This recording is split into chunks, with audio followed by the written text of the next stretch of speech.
요즘 휴가철이라 많은 사람들이 휴가를 가고 있습니다. 사람들은 휴가를 좋아합니다. 왜냐하면 쉴 수 있기 때문입니다. 평소에는 일하느라 바쁜 생활을 하다가 모처럼 쉬면서 경치가 좋은 곳을 찾아가기도 하고 맛있는 음식을 먹기도 합니다. 사람은 본성상 일을 하기 싫어합니다. 물론 일하기 좋아하는 사람도 있습니다. 하지만 대부분의 사람은 되도록 쉬고 싶어하고 고된 일에서 해방되고 싶어합니다. 일 때문에 많은 스트레스를 받습니다. 그것도 그럴 것이 아담이 죄를 지은 것에 대한 형벌로 하나님께서는 얼굴에 땀을 흘려야 먹을 것을 먹을 수 있다고 하셨습니다. 수고해야 먹을 것을 얻을 수 있다는 것입니다. 이것이 하나님께서 정하신 이치입니다. 그런데 한편으로 일 자체가 고생을 의미하지 않습니다.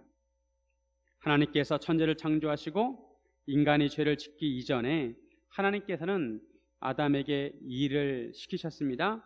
즉 에덴 동산을 경작하게 하셨습니다. 창세기 2장 15절에 보면 여호와 하나님이 그 사람을 이끌어 에덴 동산에 두어 그것을 경작하며 지키게 하시고, 영어 성경에 보면 여기서 경작하다란 말이 work, 일하다는 것이 일한다는 것입니다. 일은 그 자체가 나쁜 것이 아닙니다. 원래는 좋은 것이었습니다. 단지 죄로 오염된 일은 고통과 수고가 따릅니다. 그런데 이 세상에서 영원한 의미를 갖는 일이 있습니다. 그것은 바로 하나님의 일입니다. 하나님 나라를 위한 일입니다. 이 세상에서의 일도 의미 있고 중요합니다. 하지만 세상의 일은 결국 허무해지고 수포로 들어갑니다. 하지만 하나님의 일은 영원합니다. 고린도전서 15장 58절. 그러므로 내 사랑 형제들아, 견실하며 흔들지 말고 항상 주의 일에 더욱 힘쓰는 자들이 되라. 이는 너희 수고가 주 안에서 헛되지 않은 줄 알미라. 사도 바울도 성도들에게 항상 주의 일에 더욱 힘쓰라고 권면합니다. 왜냐하면 주 안에서 하는 수고는 결코 헛되지 않기 때문입니다. 그래서 성도는 하나님 나라의 일을 해야 합니다. 물론 세상 일도 사명감을 가지고 해야 합니다. 요즘 유행하는 경제적 자유라는 말은 빠른 시일 내에 큰 돈을 모아서 일하지 않아도 먹고 살 수 있는 삶을 지향합니다. 굳이 회사에 들어가서 상사에게 구박받고 스트레스를 받으며 일할 필요가 없다는 것입니다. 그러나 일이 꼭 나쁜 것은 아닙니다. 일 없이 사는 것은 좋은 것 같지만 그렇지 않습니다. 직장과 회사가 하나님께 주신 나의 선교지라고 생각하면 그 회사에서 일하는 것도 의미 있는 일인 것입니다. 하나님의 일이 되는 것입니다. 중요한 것은 우리가 이 세상에 살면서 하나님 나라의 일을 해야 한다는 것입니다. 우리가 하나님의 나라의 일을 하기 위해서는 어떻게 해야 하는지 함께 나누기를 원합니다. 첫째로 복음의 핵심을 잘 알아야 합니다. 우리가 하나님 나라의 일을 하기 위해서는 복음의 핵심을 알아야 합니다. 예수님께서 어떤 일을 하셨는지 알아야 하고, 예수님께서 무엇을 중요시 여기시는지 알아야 하고, 예수님께서 우리에게 무엇을 원하시는지, 또 어떤 삶을 살기를 원하시는지 알아야 한다는 것입니다. 우리나라의 말과 구조가 비슷한 말이 핀란드 말이라고 합니다. 세계화 시대에 우리나라 사람들이 취약한 것은 바로 영어입니다. 어렸을 때부터 10여 년 동안 영어를 배워도 해외에 나가서 영어로 말 한마디 하지 못합니다. 왜 이렇게 답답한 일이 생겼을까요? 그런데 핀란드는 영어를 매우 잘하는 나라라고 합니다. 우리나라는 영어를 배울 때 문법 위주로 배웁니다. 실용 영어가 아니라 학문적인 영어를 배웁니다. 그러다 보니 영어 문장을 접하면 문법부터 생각합니다. 그러다 보니 문법은 잘 알아도 외국 사람과 대화할 때 무슨 말을 해야 할지 잘 모른다는 것입니다. 그러나 핀란드에서는 영어를 그렇게 교육하지 않습니다. 핀란드에서도 처음에는 우리나라처럼 영어를 가르쳤다고 합니다. 그런데 영어 교육 방법을 확 바꾸어서 실용 영어를 가르쳤다고 합니다. 상황에 따라 무슨 말을 해야 하는지 문법이 아니라 용법을 가르쳐 주었다고 합니다. 영어 시험을 봐도 평가를 하지 않는다고 합니다. 그 결과 핀란드의 대부분의 사람들은 영어를 말할 줄 안다고 합니다. 같은 영어 공부를 해도 우리나라는 말 한마디 하기가 어려운데 핀란드 사람들은 영어로 의사소통을 하는 것입니다. 왜 이런 일이 생겼을까요? 문제는 핵심입니다. 영어 공부의 핵심을 어디에 두느냐에 따라서 결과가 달라지는 것입니다. 문법 위주의 영어 공부는 실생활에서 말 한마디 하지 못합니다. 그러나 용법 위주의 영어 공부, 실용적인 영어 공부는 실제로 필요한 영어를 배우는 것입니다. 우리 인생도 마찬가지입니다. 어디에 초점을 두고 살 것인가? 환경이 비슷했던 친구가 몇십 년 만에 만났는데 한 친구는 성공적인 삶을 살고 있고 한 친구는 파탄난 삶을 살고 있습니다. 인생 살 때 어디에 초점을 두고 사느냐에 따라서 인생이 달라지는 것입니다.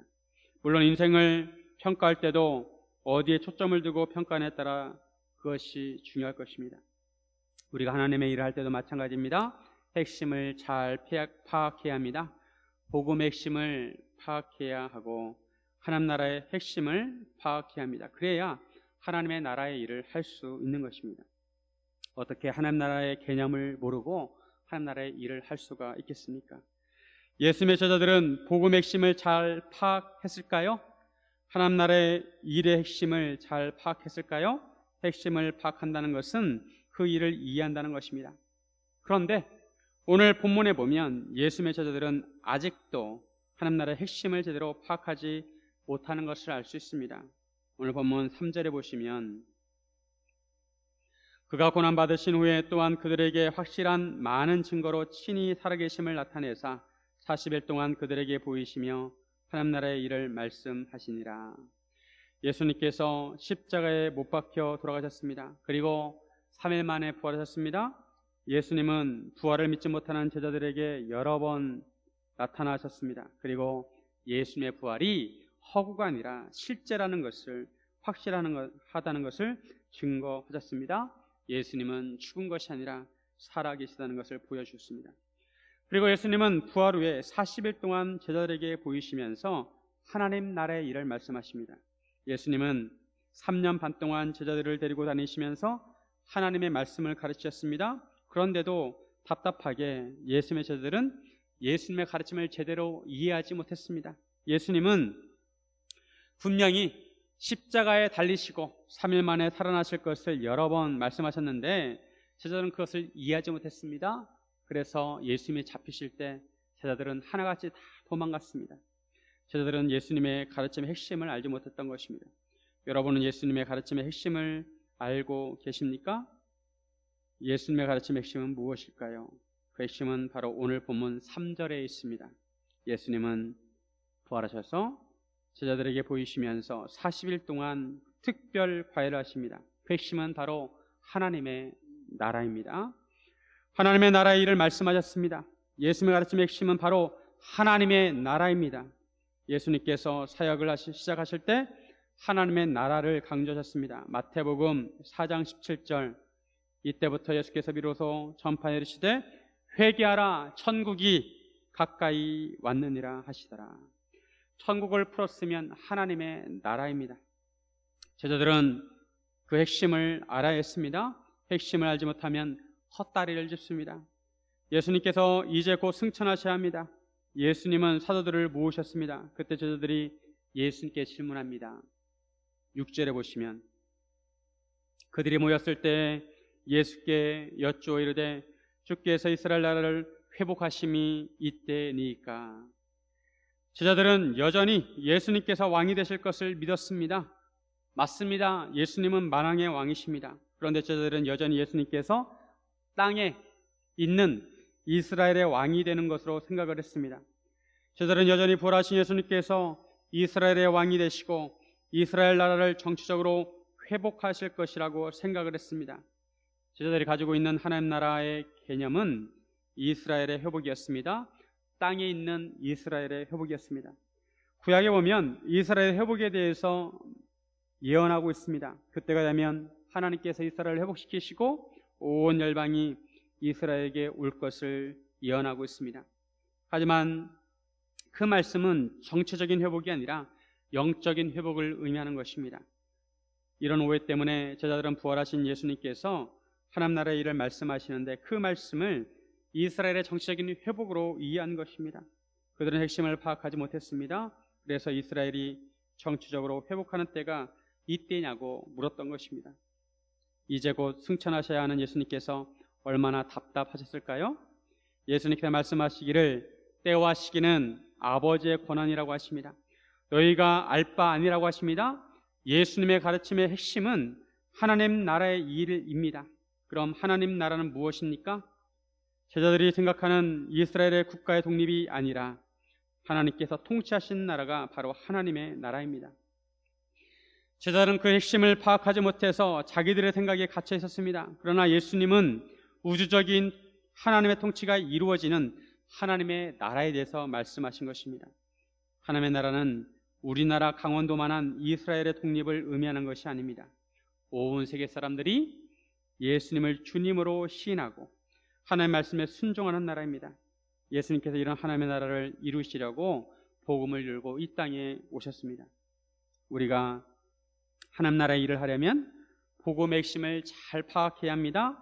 예수님께서 누구시고 어떤 일을 하셨고 제자들에게 바라시는 것이 무엇인지 그 핵심을 파악해야 합니다. 그래야 헛다리를 짚지 않고 하나님 나라의 일을 할 수가 있습니다. 복음의 핵심을 알려면 기도하면서 말씀을 잘 연구해야 합니다.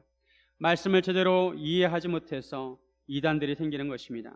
분명히 때와 시기는 하나님 아버지의 권한에 속했다고 말씀하셨는데도 이단들은 예수님께서 언제 재림하실지 계산하고 자기들이 계시를 받았다고 하면서 몇 년 몇월 며칠 재림할 것이라고 사람들을 미혹합니다. 사랑하는 성도 여러분, 하나님 나라의 일에 쓰임받기를 원하십니까?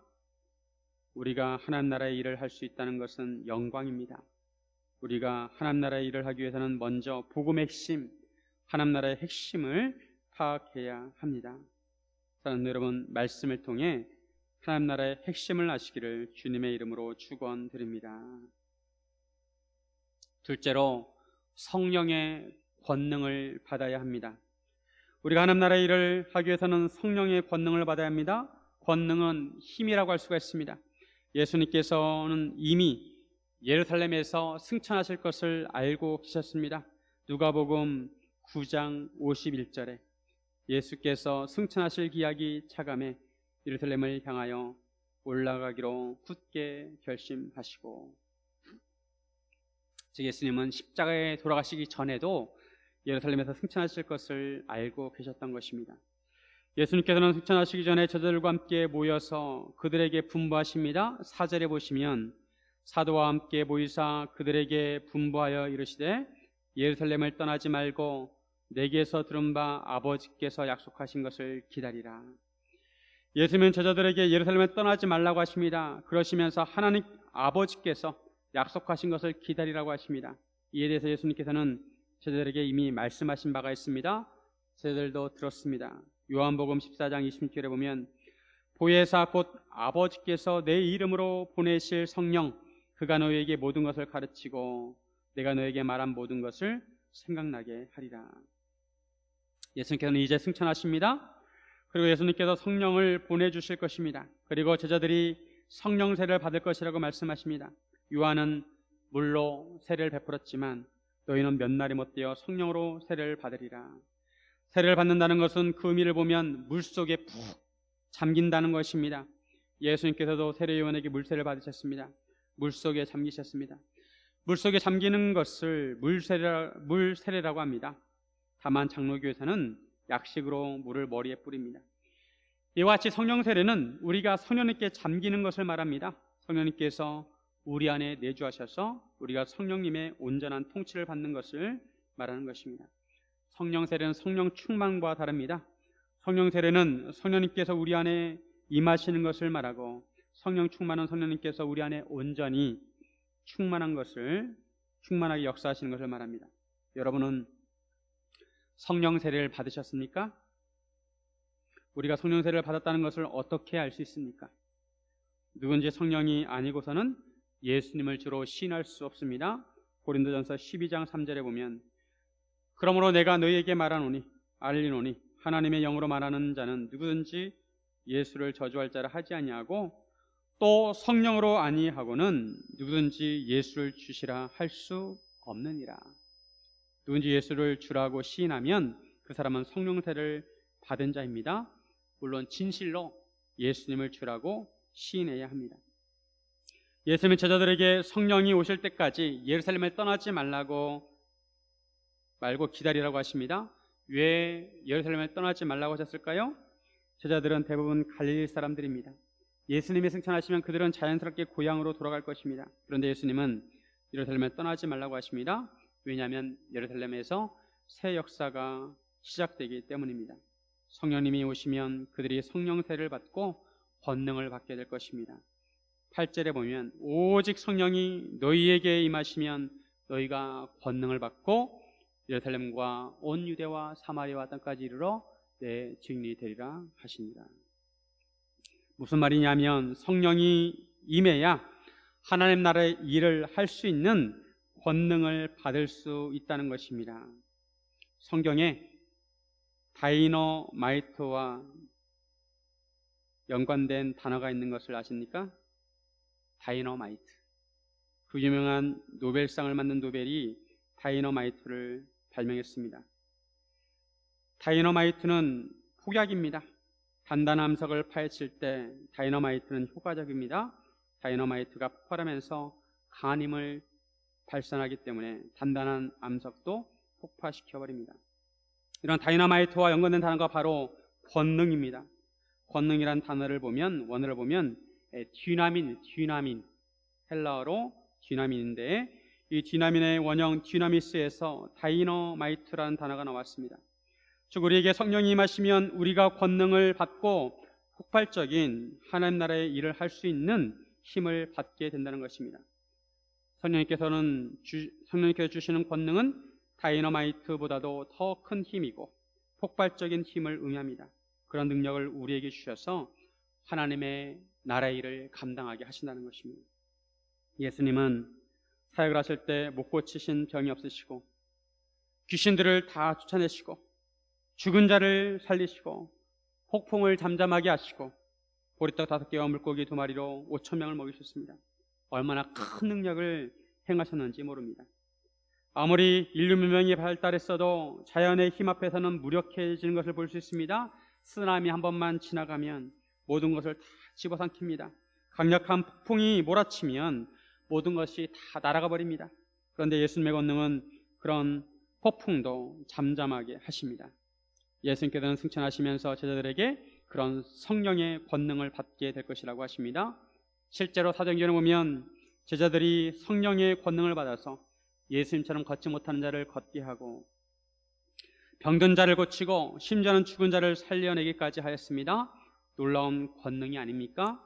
예수님의 제자들은 성령의 권능으로 하나님 나라의 일을 감당하였습니다. 마찬가지로 우리도 하나님 나라의 일을 하기 위해서는 성령의 권능을 받아야 합니다. 성령님께 주시는 능력과 힘과 은사를 받아야 합니다. 우리는 성령님께 주시는 권능을 사모해야 합니다. 사모하는 마음이 있어야 합니다. 여러분은 성령의 은사를 사모하십니까? 가르치는 사역을 하시는 분들은 가르치는 은사를 달라고 기도하시고 전도를 하고 싶으시면 전도의 은사를 달라고 기도하시기 바랍니다. 이번에 전도 폭발 훈련을 하게 되는데 전도를 하고 싶으신 분들은 전도의 은사를 달라고 간절히 기도하시길 바랍니다. 폭발이라는 말이 거스를 수 있는데 앞에서 말씀드렸지만 성령의 권능의 의미를 담고 있습니다. 성령님의 권능을 받아 전도하면 그 폭발력이 대단하다는 것입니다. 성령님께서 전도의 은사를 주시면 놀랍게 전도할 수 있습니다. 성령님의 은사를 사모해야 합니다. 사모하지도 않은데 어떻게 받겠습니까? 손바닥을 펼쳐야 그 위에 주시는 것입니다. 그릇을 내밀어야 그 그릇에 담아주시는 것입니다. 우리가 흔히 볼 수 있는 성령의 은사는 방언의 은사입니다. 기도를 열심히 하시는 분들 중에 방언의 은사를 받으신 분들이 많습니다. 그런데 제가 우리 교회 성도님들을 보면 방언의 은사를 받으신 분들이 거의 없어요. 다른 교회에 비해서 적은 것 같습니다. 방언으로 기도하면 성령님께서 우리가 기도할 때 도와주십니다. 우리가 기도할 바를 알지 못해도 성령님께서 우리를 도우셔서 기도하게 하십니다. 우리가 성령의 권능과 힘과 은사를 받아야 하나님의 일을 할 수가 있습니다. 사랑하는 성도 여러분, 성령의 권능을 사모하시기를 주님의 이름으로 축원드립니다. 셋째로, 예수님의 증인이 되어야 합니다. 우리가 하나님의 일을 하려면 예수님의 증인이 되어야 합니다. 증인은 어떤 일에 대해서 증언하는 사람입니다. 자기가 본 것과 들은 것과 경험한 것을 말하는 사람이 증인입니다. 예수님은 제자들에게 이런 증인이 되라고 하십니다. 8절을 다시 한번 보시면, 오직 성령이 너희에게 임하시면 너희가 권능을 받고 예루살렘과 온 유대와 사마리아와 땅까지 이르러 내 증인이 되리라 하시니라. 예수님은 제자들에게 예루살렘과 온 유대와 사마리아와 땅까지 이르러 증인이 되라고 하십니다. 내 증인이 되라고 하십니다. 예수님의 증인이 되라고 하십니다. 흔히 증인이라고 하면 법정에서 증인을 많이 세웁니다. 어떤 사건을 재판할 때 증인의 증언은 매우 중요한 역할을 합니다. 증인의 증언은 사건의 사실성과 진실성을 증명합니다. 그런데 간혹 분명히 증인은 있는데 그 증인이 법정에서 증언하기를 거부할 때가 있습니다. 협박을 받았거나 회유를 당해서 증언을 거부할 때가 있습니다. 그러면 그 재판이 올바르게 이루어지지 않습니다. 그 재판이 뒤집어질 수가 있습니다. 이 세상의 재판에서는 이런 경우가 종종 있습니다. 교통사고 현장을 목격했는데 그 사고 현장을 본 사람이 증언해주지 않으면 진실이 왜곡되고 공정한 재판이 이루어지지 않습니다. 그런데 예수님의 증인은 재판장에서 이루어지는 증인의 소극적인 증인이 아니라 적극적인 증인이 되어야 합니다. 고대 사회에서 왕이 바뀌게 되면 나라 곳곳마다 사람들을 보내서 왕이 바뀌었다는 소식을 전하게 하였습니다. 그러면 그 시점부터 새로운 왕의 통치가 이루어지는 것입니다. 예수님께서는 제자들을 보내셔서 예수님께서 왕이 되셨다는 소식을 전하도록 하신 것입니다. 왜냐하면 사람들은 예수님이 누구인지, 예수님께서 어떤 일을 하셨는지, 예수님께서 어떻게 만왕의 왕이 되셨는지 모르기 때문입니다. 예수님의 증인들이 가서 알려주어야 하는 것입니다. 그래서 예수님께서는 제자들에게 너희가 내 증인이 되어야 예루살렘과 증인이 되어서 예루살렘과 온 유대와 사마리아 땅끝까지 가서 증인이 되라고 하십니다. 이것이 사도행전의 순서이고 구조입니다. 1장부터 7장까지는 예루살렘에서 증인의 사역을 하였고 8장부터 12장까지는 온 유대와 사마리아에서 증인의 사역을 하였고 13장부터 28장까지는 땅끝에서 증인의 사역을 하였습니다. 이처럼 예수님의 증인들은 적극적으로 가야 합니다. 예루살렘은 유대인의 핵심 도시이고 온 유대 땅은 하나님을 믿는 백성들의 땅이고 사마리아는 유대인들이 싫어하는 사람들의 땅이고 그리고 땅끝은 이방인들이 살고 있는 곳입니다. 그 당시 예수님의 사도들의 입장에서 생각해보면 어느 곳 하나 만만하지 않았습니다. 왜냐하면 예루살렘은 예수님이 십자가에 못 박힌 곳입니다. 아직도 예수님을 추종하는 사람들을 잡으려고 사람들이 혈안이 되어 있는 곳입니다. 온 유대는 예수님을 핍박했던 유대인들이 살고 있는 곳입니다. 사도들 입장에서 감정이 안 좋아요. 예수님을 핍박하는 사람들을 보면서 얼마나 감정이 안 좋겠습니까? 그리고 사마리아는 부정한 곳입니다. 핏줄이 다른 사람들입니다. 땅끝에는 미지의 세계입니다. 유대인들은 이방인들을 피해 다녔습니다. 그럼에도 예수님은 제자들에게 가라고 하십니다. 그곳에서 예수님의 증인이 되라고 하십니다. 너희가 싫어하는 사람들이 있는 곳에도, 너희가 부정하다고 생각하는 사람들이 있는 곳에도 이방인들이 살고 있는 땅끝까지 가서 복음을 전하라고 하십니다. 적극적으로 가라고 하십니다. 가만히 앉아서 복음을 전할 수 없습니다. 지금도 예수님이 왕이 되셨다는 것을 모르는 사람들이 있습니다. 그들에게 적극적으로 가서 복음을 전해야 합니다. 마태복음 28장 19절에서 그러므로 너희는 가서 모든 민족을 제자로 삼아 라고 말씀합니다. 가라고 말씀하고 있습니다. 예수님의 제자들은 적극적으로 가야 합니다. 가서 증언해야 합니다. 그런데 예수님의 증인이 되려면 무엇을 증언해야 할까요? 여러분이 예수님을 모르는 사람들에게 예수님을 증언한다면 무엇이라고 증언하시겠습니까? 뭐라고 예수님을 소개하시겠습니까? 그냥 붙어대고 예수님 믿으면 좋으니까 그냥 믿어 이렇게 하시겠습니까? 예수님을 증언하려면 예수님에 대한 핵심적인 것을 말해 주어야 합니다. 사도행전은 누가라는 사람이 기록을 하였습니다. 누가가 기록한 성경이 또 하나 있는데 바로 누가복음입니다. 누가는 누가복음과 사도행전을 기록하였습니다. 이 누가복음과 사도행전은 한 쌍입니다. 누가복음은 이렇게 시작합니다. 누가복음 1장 3절에 보면 그 모든 일을 근원부터 자세히 미루어 살핀 나도 데오빌로 각하에게 차례대로 써 보내는 것이 좋은 줄 알았노니. 그 당시에 세계적으로 가장 큰 화두는 바로 예수님에 대한 것이었습니다. 그래서 누가는 데오빌로 각하에게 예수님에 대한 것을 알려주기 위해서 기록한 성경이 누가복음입니다. 데오빌로 각하가 누구냐? 그것은 구체적으로 알 수 없습니다. 아마도 그는 이방인이고 로마의 높은 관리였을 것입니다. 그리고 사도행전도 이렇게 시작합니다. 1장 1절에 보면 데오빌로여 내가 먼저 쓴 글에는 무릇 예수께서 행하시며 가르치시기를 시작하신부터. 누가는 여전히 데오빌로를 유의해서 기록하고 있습니다. 먼저 쓴 글은 바로 누가복음을 말합니다. 누가복음에서는 예수님께서 행하신 것과 가르치신 것과 택하신 사도들에게 성령으로 명하시고 승천하신 날까지 이를 기록하였습니다. 그리고 이제 사도행전에서는 누가복음의 속편으로 그 이후에 일어난 일들에 대해서 기록하고 있는 것입니다.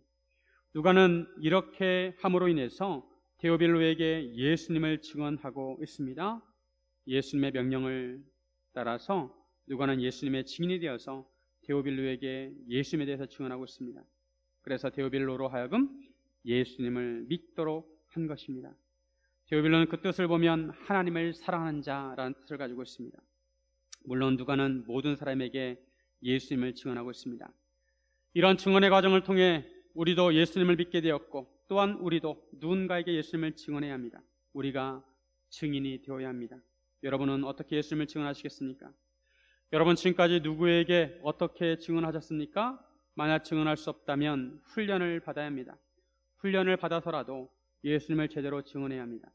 예수님을 증언하라고 하신 분은 바로 예수님이십니다. 예수님의 명령입니다. 너희는 내 증인이 되리라. 전도 폭발 훈련은 다른 것이 아니라 다른 사람에게 예수님을 잘 증언할 수 있도록 하는 훈련인 것입니다. 복음의 핵심을 전할 수 있도록 하는 훈련입니다. 전도는 물론 성령님께서 도와주셔야 합니다. 그럼에도 우리는 훈련해야 합니다.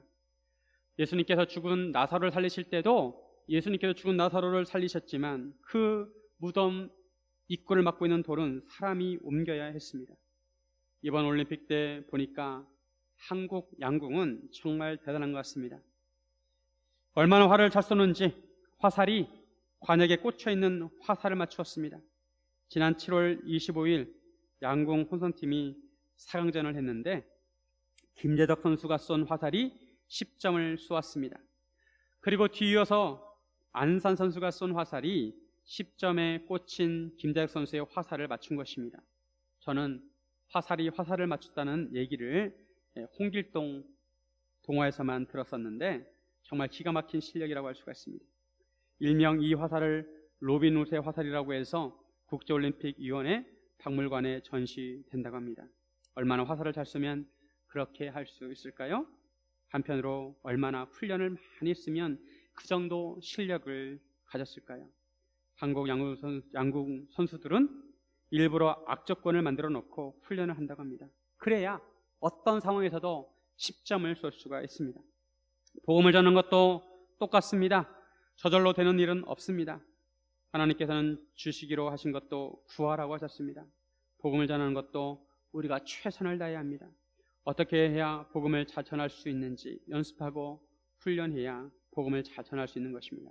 아기가 걷는 것도 저절로 된 것 같지만 수없이 넘어지는 과정을 통해 걷게 된 것입니다. 우리가 흔히 하는 운전도 배워야 운전할 수가 있습니다. 하나님 나라의 일을 하면서 노력하지 않는 것은 공부는 안 하고 기도만 하면서 시험 잘 보게 해달라고 하는 것과 같습니다. 기도도 열심히 해야 되고 공부도 열심히 해야 되는 것입니다. 우리가 신앙생활을 할 때도 기도 하루에 30분 하는 건 쉬워 보이지만 그것도 훈련해야 그 정도 할 수 있는 것입니다. 하루에 성경 10장 읽는 것 매일매일 하는 것 그것도 쉬운 것 같지만 훈련해야 하는 것입니다. 거저되는 것은 없습니다. 오늘은 광복절입니다. 우리나라가 일본으로부터 독립을 이룬 것은 기적입니다. 그 당시 임시정부는 있었지만 독립을 스스로 이룰 만한 힘이 없었습니다. 그런데 일본이 패망하면서 하루아침에 해방을 맞이하게 되었습니다. 이것은 하나님의 은혜입니다. 하지만 저는 그렇더라도 나라 일을 하는 사람들이 있었기에 독립을 했다고 생각합니다. 독립을 위해서 헌신하고 희생하는 분들이 계셨기에 독립을 할 수 있었습니다. 독립을 추구하는 운동이 계란으로 바위치기 하는 것처럼 보일지라도 그들의 노력이 있었기에 광복이 올 수 있었습니다. 마찬가지로 우리가 작은 힘이지만 하나님 나라의 일을 할 때 하나님께서 그 일을 이루시는 것입니다. 감사한 것은 하나님께서 역사를 주관하신다는 것입니다. 사랑하는 여러분, 하나님 나라의 일을 하시기를 바랍니다. 하나님 나라의 일은 예수님의 증인이 되는 것입니다. 하나님 나라의 일을 하라고 해서 세상 일을 하지 말라는 것이 아닙니다. 교회에서만 일하는 것이 아닙니다. 교회 일은 거룩한 것이고 직장 일은 세속적이라고 생각하는 것은 이분법적인 사고입니다. 직장에서도 예수님의 증인이 되면 그것이 하나님 나라의 일을 하는 것입니다. 톨스토이는 이런 말을 했습니다. 이 땅에서 하나님의 나라가 이루어지도록 하나님의 자녀로 사는 사람에게는 인생이 축복이지만 결국 죽음으로 끝나는 자신의 개인의 삶을 사는 사람에게는 이 세상의 삶이 저주라는 것입니다. 전도를 많이 한 사람들의 간증을 들어보면 공통점이 있습니다. 어떤 공통점이냐? 그들은 하나같이 내가 무엇을 해야 하나님이 기뻐하실까? 그런 마음으로 전도를 한다는 것입니다. 물론 전도를 하면서 핍박도 받고 구박도 받고 욕도 많이 먹지만 그럼에도 전도를 꾸준히 하는 것은 많은 사람들을 포기하지 아니하고 전도하는 것은 그 마음 가운데 내가 어떻게 해야 하나님이 기뻐하실까? 어떻게 하나님의 일을 할까? 그 생각이 있다는 것입니다. 예수님께서 우리로 하여금 하나님 나라의 일을 하게 하신 것은 우리의 삶을 복되게 하시려고 하신 것입니다. 사랑하는 여러분, 예수님이 증인이 되셔서 하나님 나라의 일을 하시기를 주님의 이름으로 축원드립니다. 함께 기도하겠습니다.